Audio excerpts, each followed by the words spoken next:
So I want to start by offering you a free, no-tech life hack. And all it requires of you is this, that you change your posture for 2 minutes. But before I give it away, I want to ask you to right now do a little audit of your body and what you're doing with your body. So how many of you are sort of making yourselves smaller? Maybe you're hunching, crossing your legs, maybe wrapping your ankles. Sometimes we hold on to our arms like this. Sometimes we spread out. I see you. So I want you to pay attention to what you're doing right now. We're going to come back to that in a few minutes, and I'm hoping that if you sort of learn to tweak this a little bit, it could significantly change the way your life unfolds. So we're really fascinated with body language, and we're particularly interested in other people's body language. You know, we're interested in, like, you know, an awkward interaction, or a smile, or a contemptuous glance, or maybe a very awkward wink, or maybe even something like a handshake. Here they are arriving at number 10, and look at this lucky policeman gets to shake hands with the President of the United States. Oh, and here comes the Prime Minister of it. No.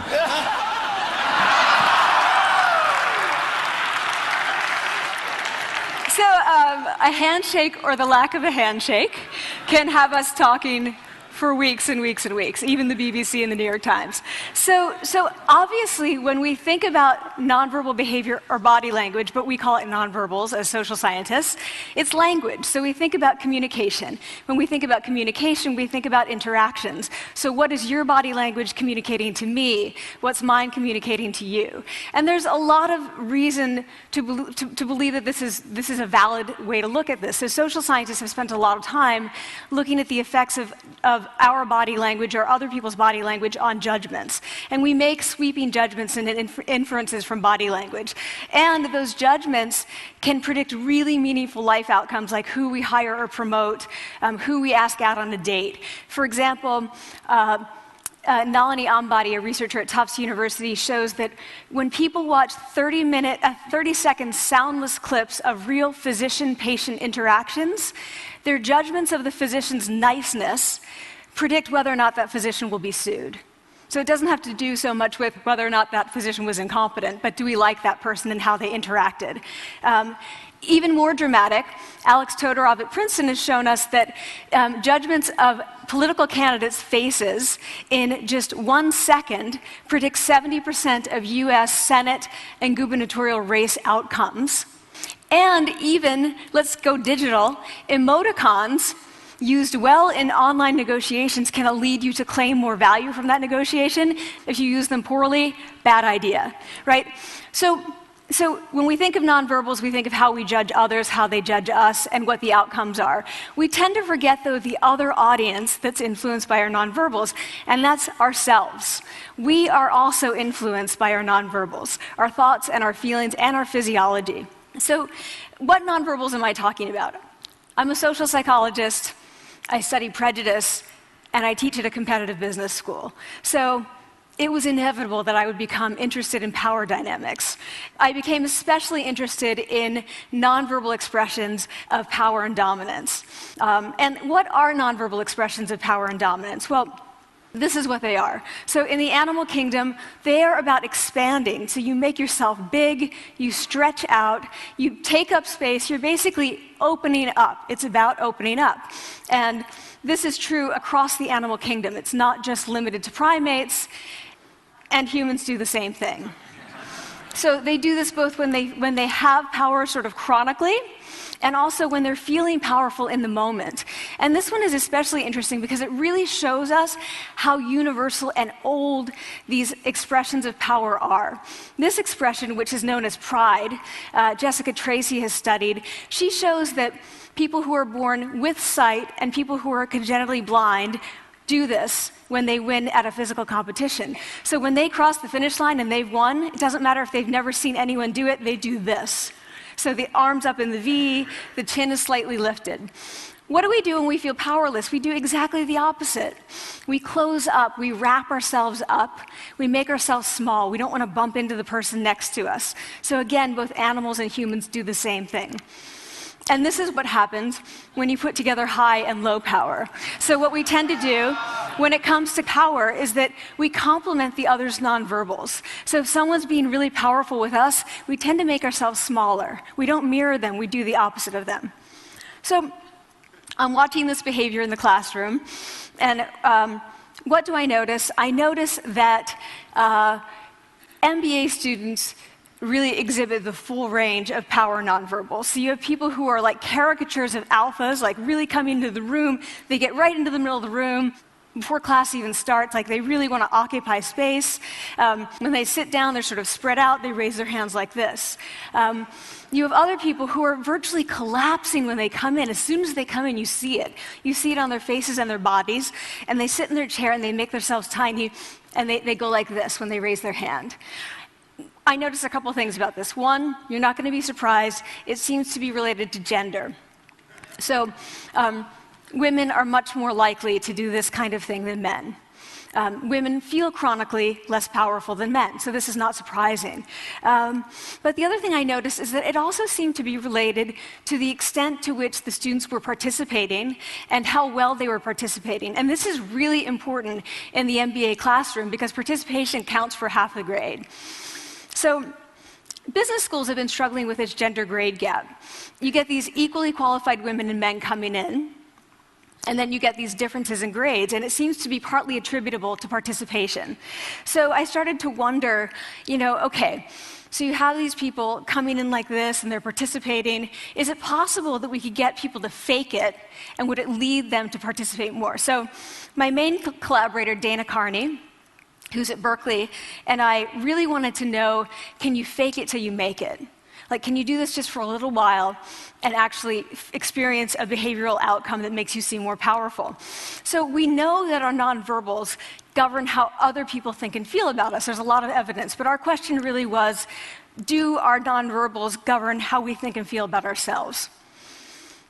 There's some evidence that they do. So, for example, when we smile when we feel happy, but also when we're forced to smile by holding a pen in our teeth like this, it makes us feel happy. So it goes both ways. When it comes to power, it also goes both ways. So when you feel powerful, you're more likely to do this, but it's also possible that when you pretend to be powerful, you are more likely to actually feel powerful. So the second question really was, so we know that our minds change our bodies, but is it also true that our bodies change our minds? And when I say minds, in the case of the powerful, what am I talking about? So I'm talking about thoughts and feelings and the sort of physiological things that make up our thoughts and feelings. And in my case, that's hormones. I look at hormones. So what do the minds of the powerful versus the powerless look like? So powerful people tend to be, not surprisingly, more assertive and more confident, more optimistic. They actually feel that they're going to win even at games of chance.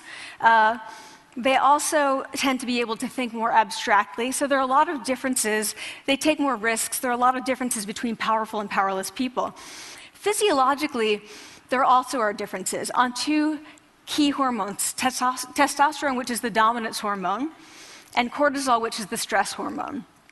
So what we find is that high-power alpha males in primate hierarchies have high testosterone and low cortisol. And powerful and effective leaders also have high testosterone and low cortisol. So what does that mean? When you think about power, people tended to think only about testosterone because that was about dominance. But really, power is also about how you react to stress.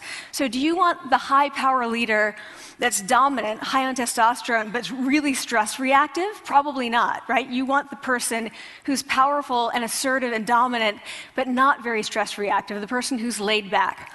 So we know that in primate hierarchies, if an alpha needs to take over, if an individual needs to take over an alpha role sort of suddenly, within a few days, that individual's testosterone has gone up significantly and his cortisol has dropped significantly. So we have this evidence, both that the body can shape the mind, at least at the facial level, and also that role changes can shape the mind. So what happens, okay, you take a role change, what happens if you do that at a really minimal level, like this tiny manipulation, this tiny intervention? For 2 minutes you say, I want you to stand like this, and it's going to make you feel more powerful. So this is what we did. We decided to bring people into the lab and run a little experiment. And these people adopted for 2 minutes either high power poses or low power poses. And I'm just going to show you 5 of the poses, although they took on only 2. So here's one, a couple more. This one has been dubbed the Wonder Woman by the media. Here are a couple more. So you can be standing or you can be sitting. And here are the low power poses. So you're folding up, you're making yourself small. This one is very low power. When you're touching your neck, you're really kind of protecting yourself. So this is what happens. They come in, they spit into a vial. We, for 2 minutes, say, you need to do this or this. They don't look at pictures of the poses. We don't want to prime them with the concept of power. We want them to be feeling power, right? So 2 minutes they do this. We then ask them, how powerful do you feel on a series of items?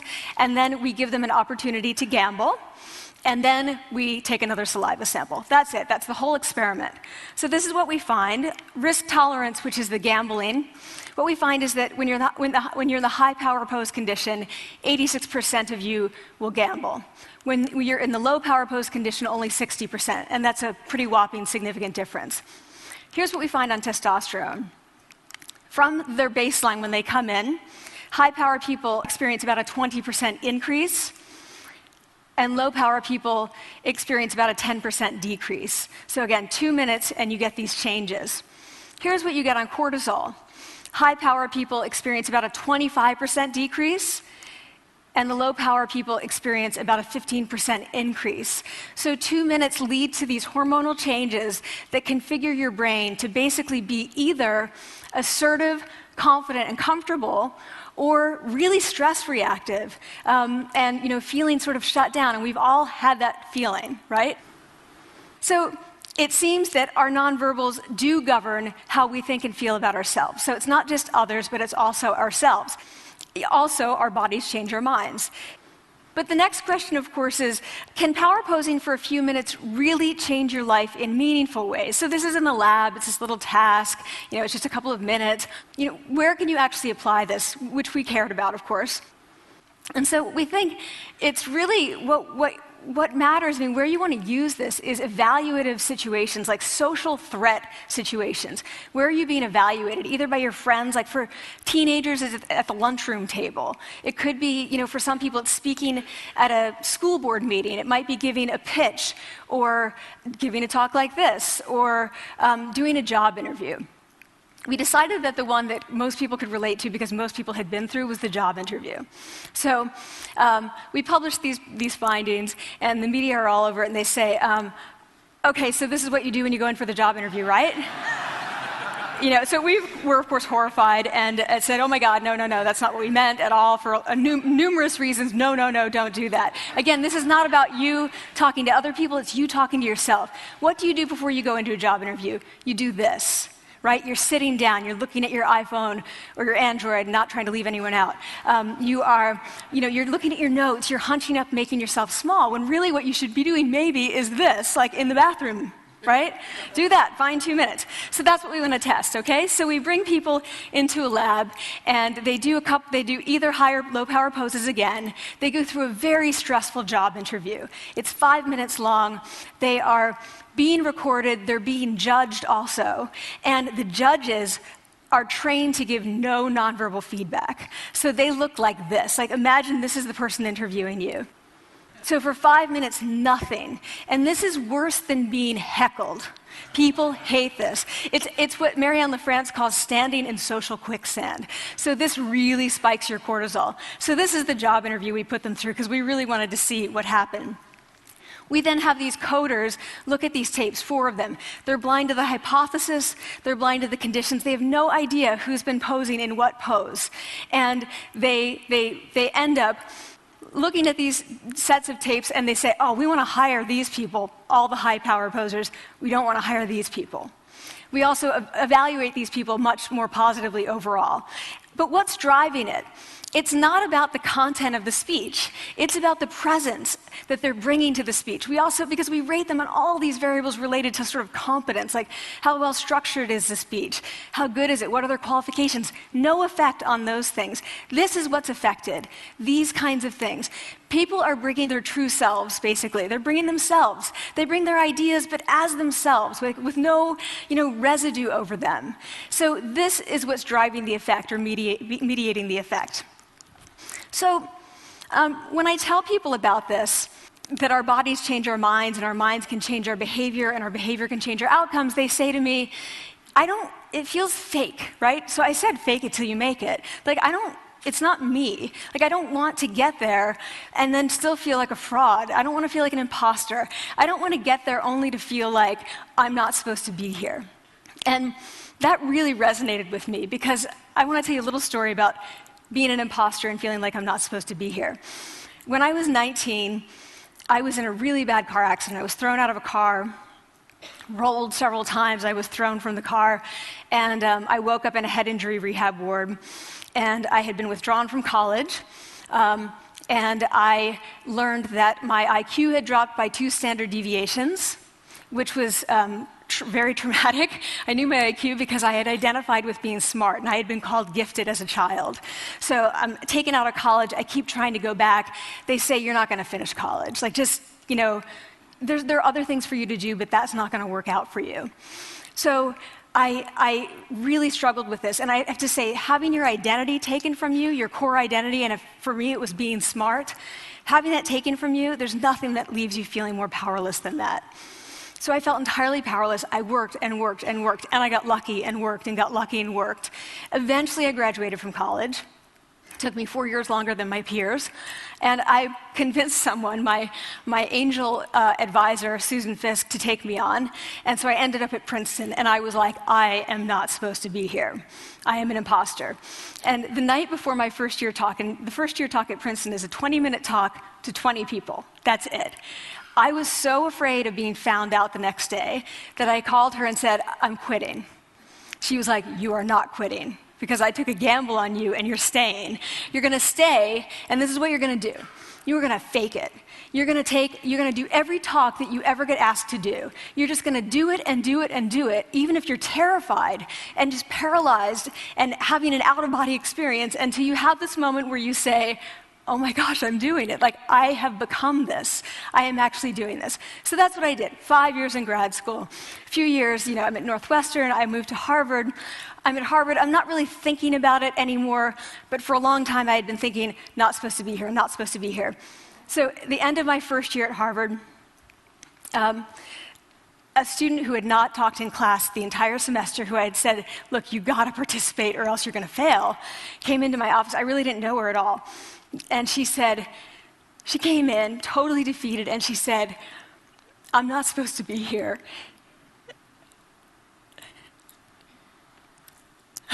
And that was the moment for me, because 2 things happened. One was that I realized, oh my gosh, I don't feel like that anymore. I don't feel that anymore, but she does, and I get that feeling. And the second was, she is supposed to be here. Like, she can fake it, she can become it. So I was like, yes, you are. You are supposed to be here, and tomorrow you're going to fake it, you're going to make yourself powerful, and, you're going to...